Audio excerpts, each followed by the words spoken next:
Hey y'all, welcome to the Hey Dad, Can You Talk podcast. My name is Bailey Garner. I'm your host, and every other week we call my dad Toby, and we just have a real and raw and honest conversation about things that are going on in life, whether it's relationships, parenting, mental wellness. We talk about all of it, and we want to bring you along too because you're not alone in your struggles. Lots of times these things aren't talked about, and you might feel like you're the only one, but you're not. And so let's go ahead and do it. Let's call my dad.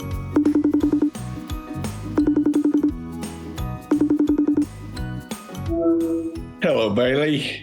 Hi, Daddy. How are you? I am just great. How are you? Great. You're looking mighty fine in an orange shirt today. That's a good color on you. Oh, thank you. It's peachy, I think, is the color of the shirt. Peach. Nice. Which, Nice. Well, you actually, you guys that aren't watching but listening, Bailey has curled her hair for today's episode. I did. Which is pretty impressive, I might add. Yeah, Dad wanted to maybe possibly reschedule, and I said no because I curled my hair, and so all the ladies will understand that. Is that how it really happened? Just like that? I mean, kind of. Okay. What was your perception? My perception was you go, hey, if we need to reschedule, and I said, yeah, maybe, and you said, but I curled my hair. Okay. That's how it really happened. You act like I just said we're doing it. No, you didn't. Hurry up. Prissy's getting mad. It's just she's taking too much time up front. Yeah. What's been on your mind lately, Dad? What's been on my mind? Yeah. Well, I just finished the first draft of our next book in our Toby the Goby series. And so I've been thinking about Willie the Whale. Oh, yes. I'm excited about that. All of our podcast listeners get a inside scoop that there's a new book coming. Yes. Your mother has been laughing at me because I named Willie's parents Wanda and Walter. Which Walter is your dog's name. Where'd you get Wanda from? Just because it was a W name? Yeah, yes, dear, because they were W names. Thank you very much. Okay, cool. Well, so that's what I've been thinking about. So recently we need to share this because I feel like we share this with our podcast listeners. We started another garden. Yes, we did. What? Go ahead. Say the words you're going to say. If y'all aren't seeing this, he has like a smirk on his face and he was trying not to laugh. No, I'm not saying anything. We did. We started. Mom and Dad started a garden in Mississippi. Is that better language? Sure. I mean, we as a family started a garden. You're exactly right. And Dad's a little bitter. He was a little bit on the bitter bus because he provided the capital for the garden, as he would say, but he didn't actually get the vegetables that he wanted in the garden. Are you still a little sour about that? Or how are you feeling about it now that you're not in Mississippi, you're back in Texas? I would say that bitter is too strong of a term. I simply pointed out for you guys who are, haven't turned this off yet and gone to. Oh, stop it.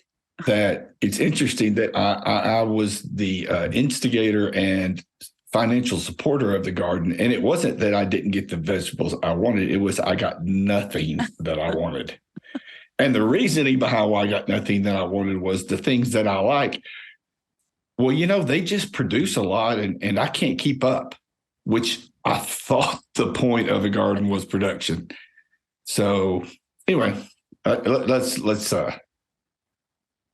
I'll leave it right there. I wanted to talk about it because there's a few of our listeners who saw the photos we put up of the garden and was like, oh, garden. They were excited. So those pictures you put up of everybody but me? That's what you're saying? You didn't want to be in any of the photos. You were working. Yes, I was. It's going to be fun. Yeah, to come back and see the little pygmies stepping up with their blow darts out of the weeds of the jungle that happened over there. Okay, stop it. It's sunny today, and I'm so excited because I'm going to go check on it and see if I can do anything to it. So Anyway. Hey, Prissy, I'd just like to personally apologize if you're still listening. Also, we're like however many minutes. People comment, send me a message or Toby and say you enjoy our conversations that are like this, please. So he knows. I do want to say, I really think I want to get some gardening shoes and a gardening hat. Don't you think that's necessary for a garden? No, I do not think that's necessary, but feel free if that's what you want to do. Well, I'll have to ask our budgeter, but anyways, okay. So I was sharing about the garden on my Instagram, and I was talking about how I really hope to create cultivate gratitude in my kids, like as a virtue that they walk away from our family, like when they get older, and they have. And I wanted to ask you, as we were growing up or looking back, if you could pick like top 3 virtues or values that you wanted to instill in me and Ross, what would those have been? Gratitude, respect, and responsibility. Those are good.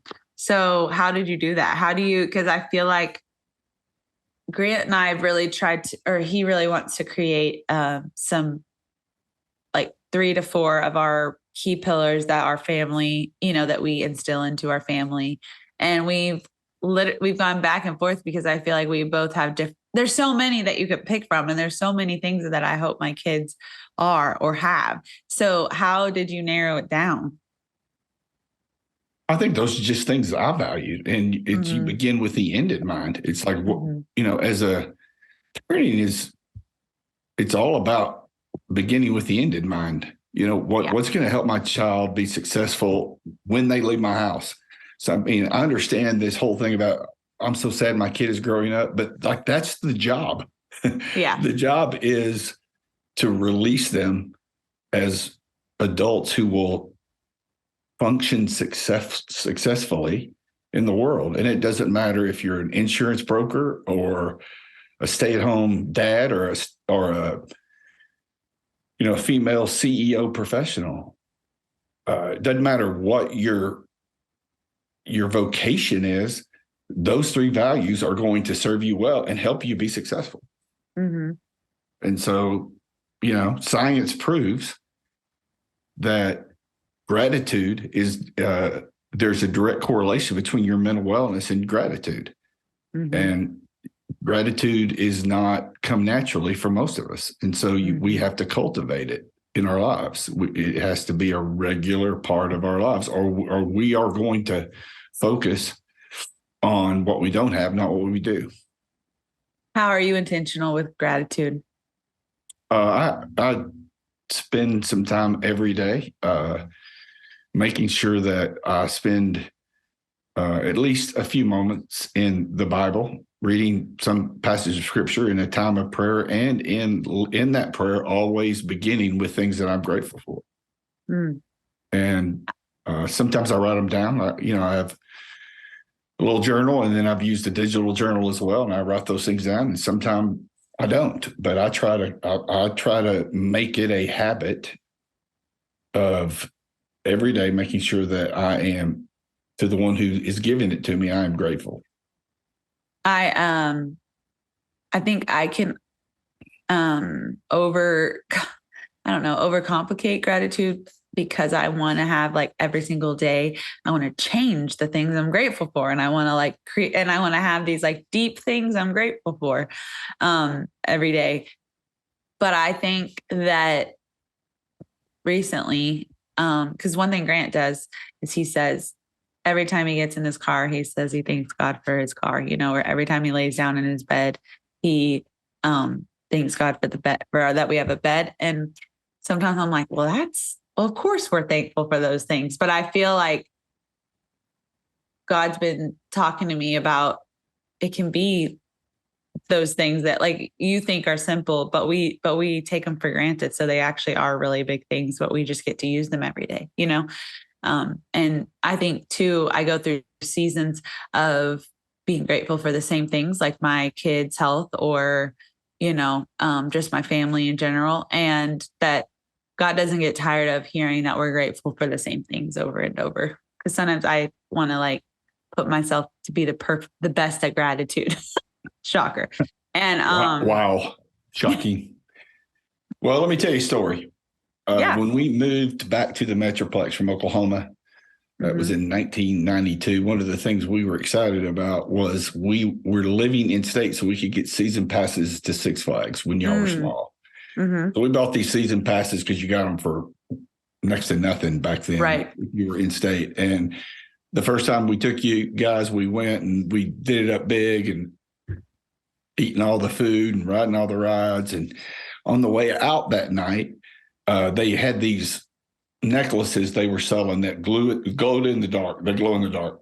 Yes. And you guys wanted one, and I'm like, we just spent like the, gross national product of, Argentina here to eating everything you want to eat. We're out of money. We're not buying a $10 glow in the dark necklace thing. And all you guys did on the way home was complain about how much you wanted that necklace. And I told your mom, these ungrateful kids, I listed everything we did. And all they wanted to do is focus on that they didn't get that necklace. And it was about, 4 or 5 days later that I was complaining to God about something that I needed him to do. And he instantly reminded me of that moment in the vein and how much I was like that. And that was what was life-changing for me personally, was just a realization that it's my natural tendency, and I was seeing it in my kids, but I didn't see it in me. And so I hope that you and Ross one day reflect and could say sincerely that part of the reason you were grateful is that you saw your parents being grateful. But that's why I think like the gratitude chart we do for kids. When you were kids, we had chore charts. Right. And the chore chart was teaching you responsibility. Lots of times when Ross didn't want to do it, it was teaching him honor and respect.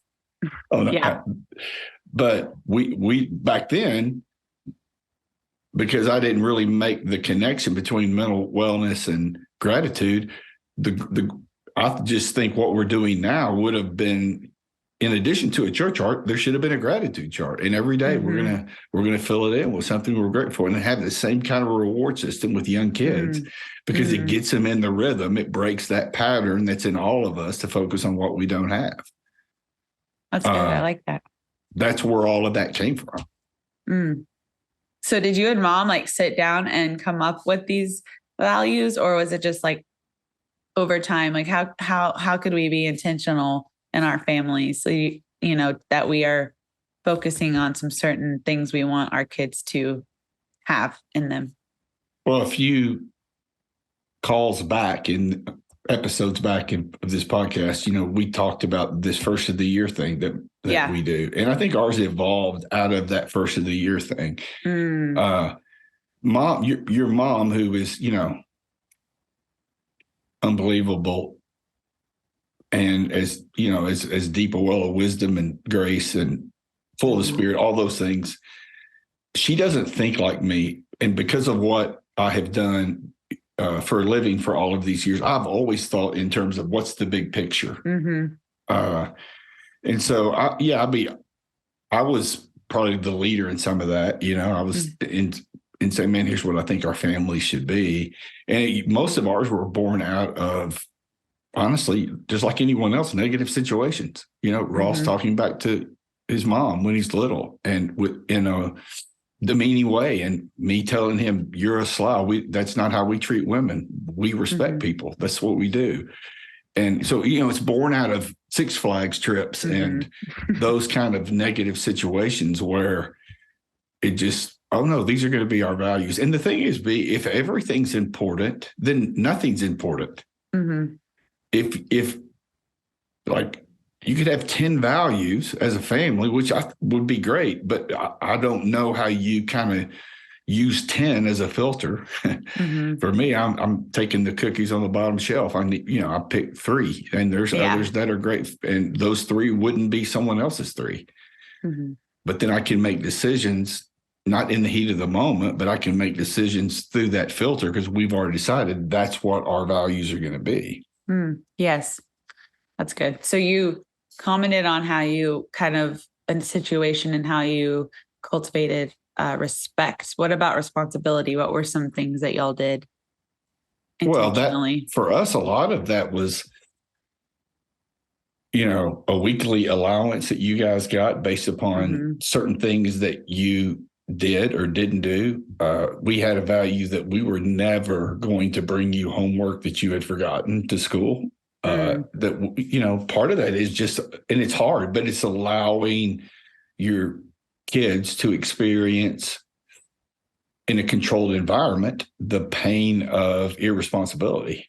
And I'll never forget the time that we got your cell phone bill back in the day of where you had, a certain amount of usage, and you were like, this is your first time you had a cell phone. And you guys got to realize that are listening, that are around Bailey's age, cell phones hadn't been around forever. I didn't have a cell phone. Bailey, I don't think cell phones were around until you were about 5 or 6. And when you got your first cell phone, and we always, because we were thinking responsibility, we okay, this is your phone. You have a job. You have this much of the bill that you're going to have to. We're going to pay this part. If there's anything else, you're going to pay that part.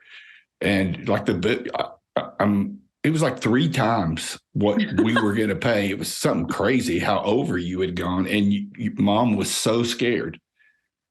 Told me you were so scared upstairs that how I was going to punish you. And I'll never forget you walking down the stairs and me saying, you had your first job at that ice cream shop, and you saying, me looking at you go, man, I hate this for you, B. And you said, what? And I said, all those late nights of scooping that ice cream and all that you've done for the last 3 weeks, that first paycheck, the whole thing has got to pay this bill. You don't get to buy anything fun with it. And you looked at me and I was like, what? I didn't do it. You did it. And I mean, it's you see, that to me is an example of the value. How could I help reinforce that value in a way that you would understand it and it would stay with you? And I just think sometimes we just react in the moment because we haven't had those discussions as parents. That didn't surprise your mother at all. That's what the response was going to be. When I told her, I think this is what we ought to do, she completely agreed. Why? Because we had already decided on the values and she saw how that matched our values. Yeah, that's good. Somehow I blocked that memory out of my brain. So glad you remembered that. Well, the fun thing, honestly, about this conversation that we're having every other week is that's when I remember it. I don't think about it all the time, but you start talking about these issues and I go, I remember this and I remember this. Yeah. Well, I want to end with talking about one value that we're going to talk about in May on our Gobi blog, and that is the value of resilience and endurance. And so I wondered if you had like just a little bit of wisdom or insight on how to cultivate that in your home within your kid, with your kids, whether they're young or old, just how to help them understand how to be resilient in their life. Well, it goes hand in hand with what we just said, right? That resilience only gets built in resistance. And if you remove the resistance, you're never going to build resilience. We had a generation before yours that was called the helicopter generation.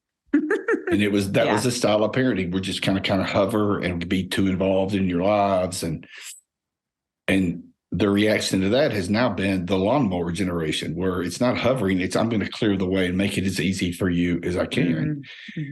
And so encouraging our kids along the way as they experience resistance, as hard as that is for us as a parent, it's the best way to develop endurance in them. Yeah, that's hard. We've talked about this, I know, before, but just how we want to like protect our kids from hard stuff. And that's not good, but it's so innate in us, like recently getting tried out for that soccer team. And you had said, you like, well, either way, if he makes it, it'll be good for him. And if he doesn't, it'll be good for him because he'll learn how to handle adversity, and all I could think was, I don't want him to be disappointed, because I just don't, but I think when we have that mindset of, okay, how are we going to handle, when hard things like that happen to them, that it's a learning experience, just like God uses our pain for good, same with our kids. So we don't want to like rob them of that, because that's how they're going to learn. So I think that's a good reminder, because I can so badly just want to shield them from hard stuff. But and there are some things that you need to, but there are some things you do need to shield them from. But the wisdom comes in asking the question when your child gets rejected, a kid isn't nice to him, a boy tells your daughter that she's ugly or whatever, as opposed to how can I fix this? It's God, what are you wanting to teach? What are you wanting to use me to teach my child in this situation? What can I teach them out of that? What can they learn from this? Every season of life is preparation for the next season.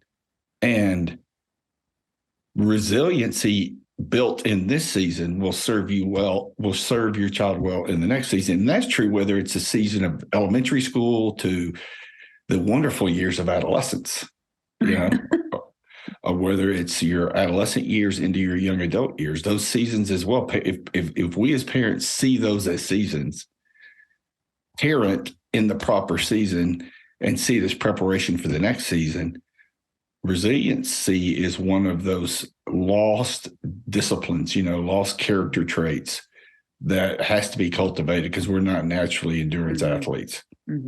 Yeah, that's good. Well, thanks, Dad. Those were lots of good things that we can take away and think about. And I think we talk about this, but every time you and I talk, it's just another reminder, or, just of things. It's like gives me a breath of fresh air of like, okay, let's take a deep breath and keep going with these reminders. So thank you. I appreciate it. Well, thank you. Number one, for curling your hair. You're welcome. Yes, I appreciate that. But seriously though, I mean, it is a marathon. What you're doing is a marathon. And I learned when I ran marathons, we'll talk about this more next month, but the greatest advice I got back in my marathon running days was run between the water stations. You're not running 26.2. At mile 6, they start handing you water every mile. And so you run to the next water station, drink your water, take a few steps, because you're not from Kenya, you're not going to set a world record. So take a few steps and drink your water, and then take off again the next one. And that's what everybody needs. You need a drink of water along the way. Isn't it interesting that Jesus said, if you're thirsty, come to me? Yep. Because he is that refreshment that he brings you along the way. Yep. That's good. I think that's a good place to leave our people. And so thank you. I love you, Dad. I love you too, baby girl. And I'm really going to love the updates that we will give our little Gobi family here about the garden as we move forward. Speaking of resilience and endurance and long weeding of the beds over a period of time will be fun. I'll try to do a better job of taking photos and videos that we can share on our socials for people. Yeah, she's going to try to do better.